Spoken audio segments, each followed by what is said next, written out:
All hail a beard, it's your boy Big Beard B, and we back for another edition of Big Beard Business. B Gang, was good? I am back with another video. This time, I'm bringing you another first impression. Is this your king? Listen, man, I am back with K by Dolce & Gabbana.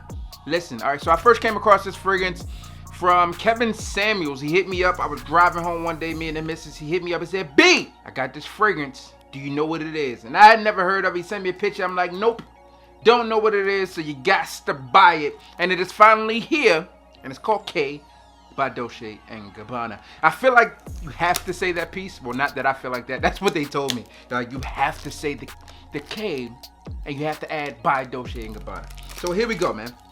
What does K stand for? Well, it may stand for king.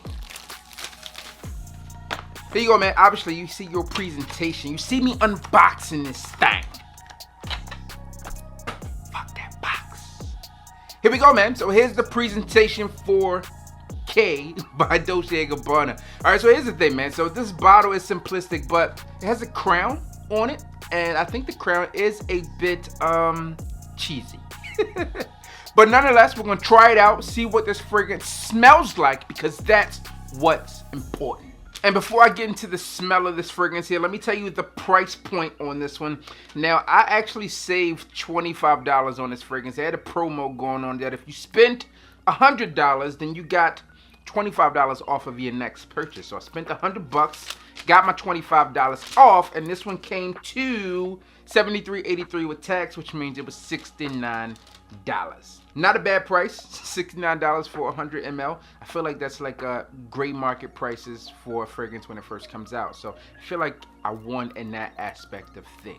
There we go. Let's check and see how many sprays it takes before this thing pump out. 1, 2. Oh, there we go. That's good, man. 2. I'm okay with that.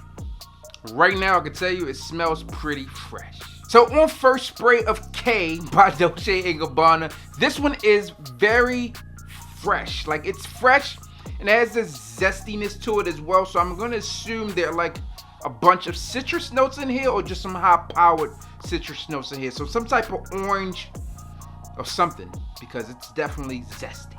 Now, as I smell this fragrance, although it's very zesty, there's also something to this that smells a bit earthy, or I don't know, like a bit dirty. Yeah, something smells a bit dirty about it, but it's still fresh at the same time. So it's kind of difficult to explain, and it also reminds me of something that I have in the collection somewhere. Not exactly sure where it is here, but it definitely reminds me of something that I have. Thinking out loud and very quickly here, something that this reminds me of, maybe, and I gotta put my nose on it to kind of see if I'm exactly on point with this one.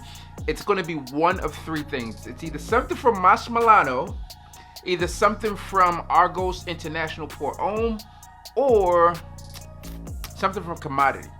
One of the 3, and I know I'm all over the place there, but it kind of reminds me of something from those 3 houses, and I have to dive into it. I feel like there's something, the dirtiness here is like from a vetiver or something like that, and that's probably why those 3 fragrances come up on my mind. I don't know which one it is though. I should get up and smell them, but I'm not. I gotta leave something for a full review.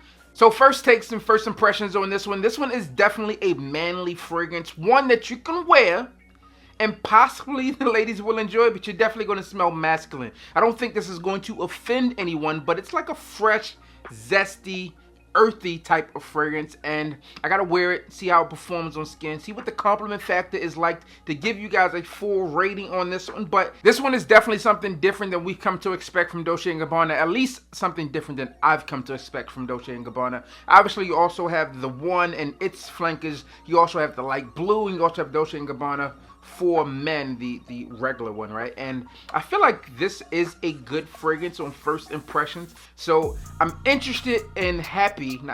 I guess I'm happy to have it in the collection, but I'm interested to see what this one is going to do out and about. So that's what I have for you guys, my first impression and first take on K. Well, King, is this your king? We shall see. As always, you know I'm your boy, Big Beard B. Don't forget to like, comment, and subscribe. Tell a friend that we are back again. And you already know what to do. Yeah, king me and hit the goddamn bell.